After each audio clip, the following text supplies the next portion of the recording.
Who's next?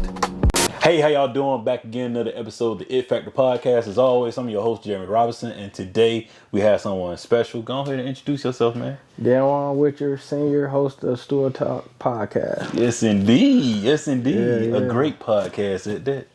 Go check my boy out.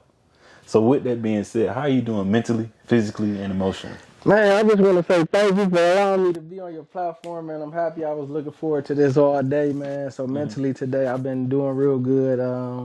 Focus, some days it's cool. You be tired. Life be lifing, as they say. Indeed. But, just walking in, like I said on my show, we walk in our purpose on purpose. So just trying to be intentional and doing the things that I know that I need to do. And paying attention to my body. Some days I'm tired or, doing the podcast, running around with the family and all like that. So just trying to be, cognizant of, my body and things like that. But other than that, mental space cool, praying and, asking God to guide me. Indeed. I love that, man. So with that being said, what is your it factor? Why do you do what you do? Man, to motivate people. To be a help to somebody, to be a yes to somebody, to answer a question, to just be able to be there to somebody that's in need of something, being selfless and, being able to be there for people that really need, because a lot of times people is only for what they can get out of a situation or something. So just trying to be there, whether it's my family, whether it's myself or just, people in general. Indeed. And said, man, thank you for doing it, like an open topic type thing. I want to set the record straight. With us podcasting, I love helping people. Yeah. That's the first factor of it. If I'm reaching out to you, it's for me to get your story out and to grow. Yeah. Me getting from it is seeing you grow as we bring the podcast out. I know you feel the same way, man. Yeah, but with you, I know you humble. You're not gonna really say this, but even from the first time that we met, we talked, I was so hyped, and I hadn't even met you for real, but we talked and you was helping me, and I'm like, man, his podcast is doing. I'm trying to get like this, and you were giving me advice. You was there for me. You was like, hey, anytime you need me, hit me up. I'll give you the information and all like that. So that kind of gave me more inspiration and motivation. What I'm trying to do to other. God said, look, son, I got you. I'm going to give you inspiration, because it was times that I'm like, is I'm doing this right? I didn't know I was in the gray, so I'm asking you questions. Then I hit you up like, hey, can you talk? You going to be free? But just having somebody to be there, is a great help. So thank you, man. And I feel like that's what we're supposed to do, man. In my genuinity. Yeah. I just love helping people, man. And I feel like me helping people can keep everything going. Yeah. So with that being said, what led to you creating your podcast, Stool Talk? It was like 2018. I was in Toledo, Ohio before I moved to Georgia in 2019. I had just been like finding a way and thinking about a way to help like the kids and help people get their stories out, because a lot of times people's testimony is what allows another person to know that they're not in it by themselves, or to see what they're doing and allow other people's, whether it's their motivation, whether it's their creative side, whether it's their athletic gene or something, to be seen and be visualized, but just show them and allow their stories to be heard. Right. But I didn't do it then. I was hard-headed. I got married, and my wife, was encouraging me to, bring out just different things and be creative. And just seeing her, I kind of got inspiration from watching her, because she's so creative, whether it's editing, whether it's books, whether it's just ideas and thinking. So I'm like, let me do it. And, she got with me, and then we got it together and just started it. That's amazing, man. So I would say, what are some challenges that you have, came up? You called me and told with your platform, man. Oh, man. A lot of times, people, they book and then they reschedule, or just the communication, making sure you're on the same page with them. The time, sometimes people say, oh, I thought it was this time. You're like, well, you scheduled for this time, and, you see it is right there, Right. Or, just trying to get the people and just, dealing with the structure part of it. Definitely, man. I would say you're doing a good job of it. Just keep doing what you're doing. I think that the biggest thing we can do as podcasters and people in general is just keep being us. Yeah. Keep doing what work and what's natural. Yeah. And I feel like when I see you podcast, it's natural. And I commend you for that. With all the young people you have had on, older people, man, you're still you. Yeah. So I respect you for that, man. Definitely. So how is it being a father and husband, man? It's challenging, but it's needed. It's good because it builds me up. Allow me to see that I'm, being ahead, being a steward. So I still have to make sure that I'm doing the things I need to do, so I can make sure the house is taken care of, and I can make sure my wife is taken care of, the family is taken care of. So I try to, balance it out by giving myself time, which I got from you. And I had to give myself that little break. I started going to sleep early. I just said, you know what, I ain't really got nothing booked. I ain't even going to try to schedule for this week. Let me just, take a step back and, get a breath of fresh air to see new ideas, new things, and different things like that, so I can be on top of it and make good quality, because like you and me, I see like when we do this, it's like we ain't even getting paid for it. We doing it for, God got us doing this for a reason to reach others and do this. But we going to it, we doing it, and we putting our all in it. A lot of people, I don't think they know that. They just think we recording or we got all these different views. We doing it from the heart and, just being led. Definitely, man. And I say this.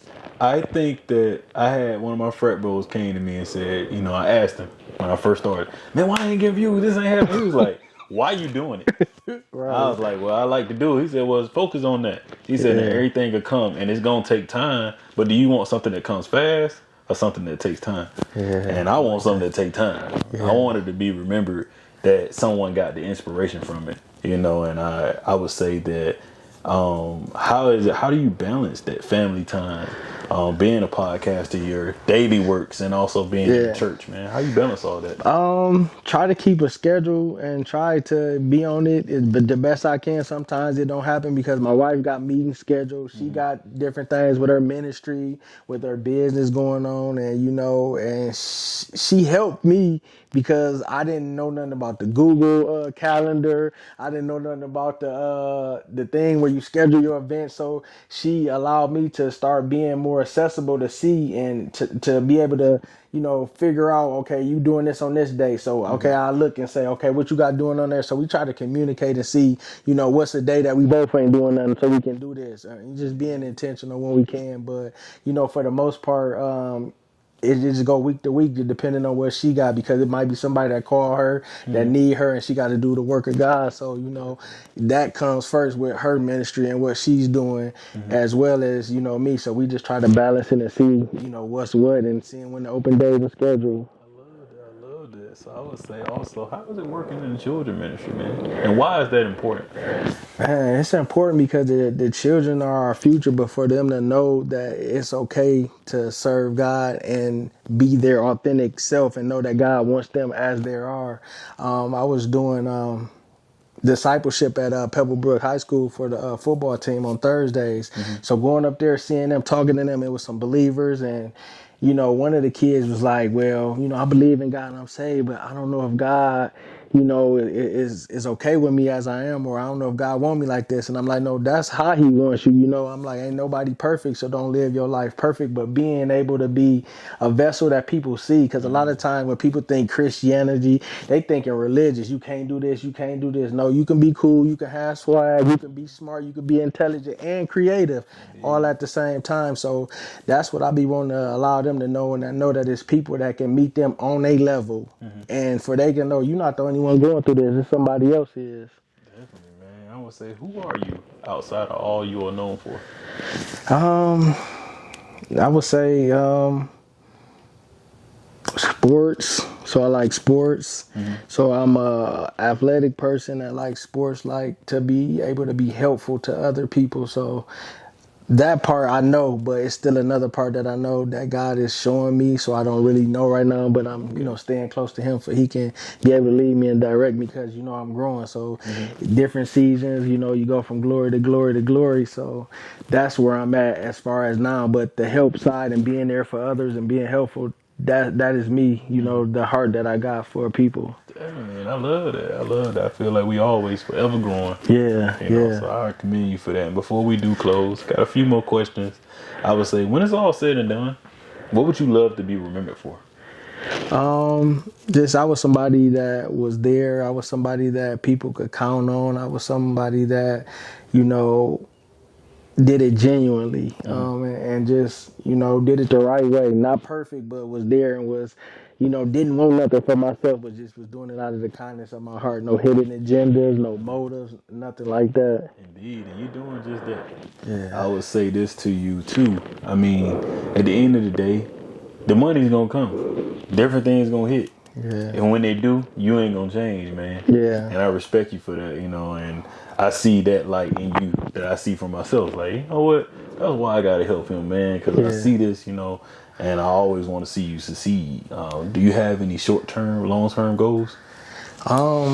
Short term will be just taking care of foundation, staying encouraged, staying strengthened, and staying focused. Don't get deterred. Allow the main thing to be the main thing. And long term will be just to continue to do God's work, help people, and to be at a place where I'm not worrying. I don't have to do nothing extra. I can just be myself and be able to do different things, and I'm not limited to different things or bound. I would say, what's something you would love to see change in the world? I want people to be able to not compare themselves and worry about what everybody else do. In the Bible it say comparison is the thief of joy. So a lot of times people, their lives just change because of their comparing themselves, whether you're on a job, whether you're in the sports world, or whether you even doing podcasts, people comparing, they going at each other. I just want people to be able to be in their authentic self and grow and just allow what they have inside of them to come out and to be able to be useful in that way. Do you have any questions for me? Yeah, man. I would say, what keeps you going? What keeps you motivated? Being that you are so helpful and that you have a heart for the people. What keeps you going and what motivates you? I realized a couple years ago that it was bigger than me. Being a family man. I grew up in a single parent home. My mom lost my mom back in 2022.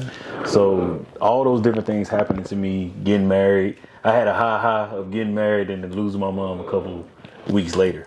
And I think that through doing that and all those things happening, God has kept me. So if God has kept me through that, anything I face, why not help other people? Granted, they may not be going through something as severe as I have. Man, help them with the podcast. And, the podcast is one thing that has been consistent, that has helped me become a better husband, become a better friend, and become a better person all around. And you can't tell me there ain't nothing but God to be able to guide me in that. And I just love to see people succeed, man. Like I told you, I interviewed Aaliyah. To see her today post that she going to... shout out to Aaliyah Johnson. Shout out to Aaliyah. Like, and even other people that I have had on, they get their job or something they talked about on the podcast. That's me winning. That's like them writing a check to me, man. So I think that's the reason why I love the podcast, because it's like my ministry, man. It gives me a place to be able to help other people and see them be successful, and also see myself succeed. Something I never thought I'd be doing, I'm able to do. So what is faith to you? Like, what keeps you staying close to God to allow that faith to help move you, being that you lost your mother, being that you still figuring it out, you still growing as yourself, but you still, leaning towards God. So what keeps your faith grounded and strong? Don't get me wrong, man. I'm not perfect. I feel like a lot of things happen, but God has a way of shining a light on me each and every day, that I'm like, even when I'm down or I feel bad, I'm like, God, you still got more great for me? All right, cool. What can I do? And in the midst of that, I find myself helping other people. Even with me being so broken or different things happening, I still find a way to be able to help someone else. And that helps me, man. So faith to me is being able to not only not see it like the definition, I don't see everything happen, but to be very honest with you, I see things happen every day that I can't believe happen. And I'm like, wow, I done got through that, or this happened, or this came through. And it's more of an action, man, than me even believing, man. I just thankful that I'm able to see God work each and every day of my life. That's amazing, definitely. Man. It's amazing. Indeed, man. So with that, man, that's it. First one in the books. First one in the many. First of many.